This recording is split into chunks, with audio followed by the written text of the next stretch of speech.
The urban fabric of San Francisco is changing rapidly. There are many new skyscrapers in the city, including the new Salesforce Tower, which is one of the tallest buildings in San Francisco.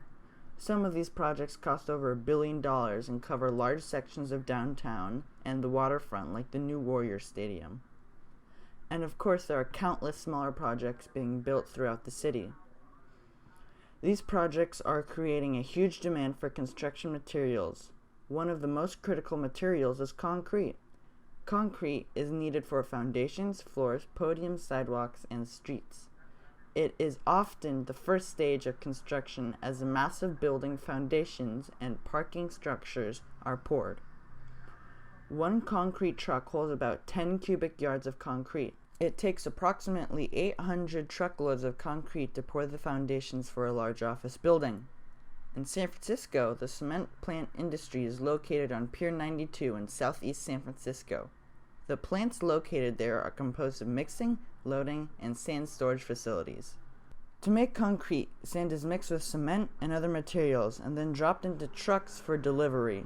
During this process, sand is released into the air, along with other materials associated with making concrete.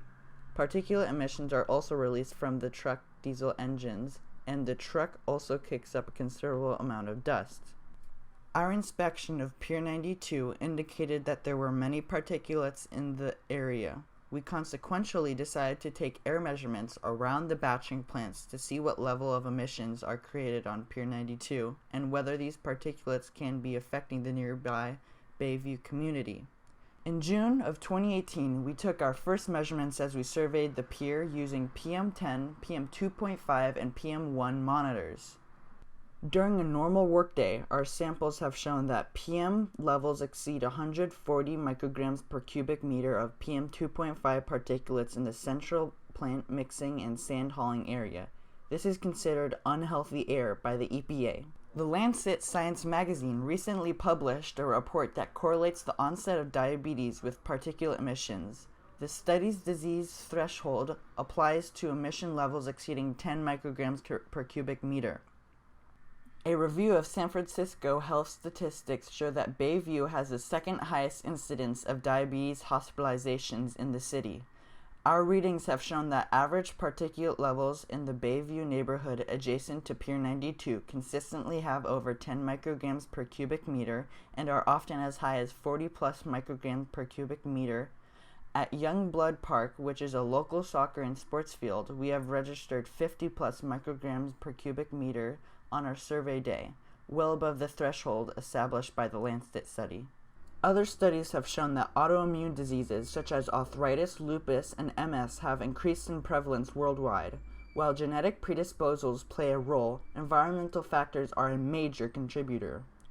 Relative to air pollution, particulate matter is so harmful that there is no apparent threshold of safety or level for which exposure is safe, and extensive research has found that even small changes in PM2.5 could result in significant health impacts.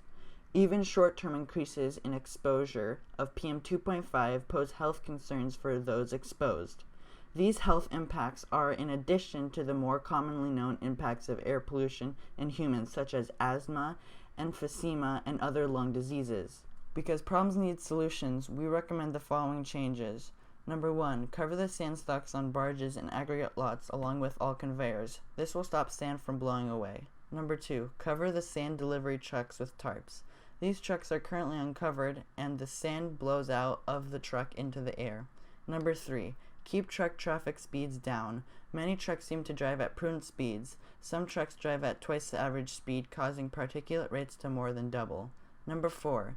Periodically water the roadway. The existing machine that cruises the area is not sufficient for controlling dust. Number 5. Regulators should take periodic air samples measuring PM2.5, PM1, and PAHs, a known carcinogen. PM1 is rarely monitored but can travel long distances due to its small size. New buildings are vital to a growing economy, but we need to understand what impacts construction activity has on residents in the surrounding areas. Resolving the impacts of this site would be inexpensive and fast. However, it requires constant monitoring.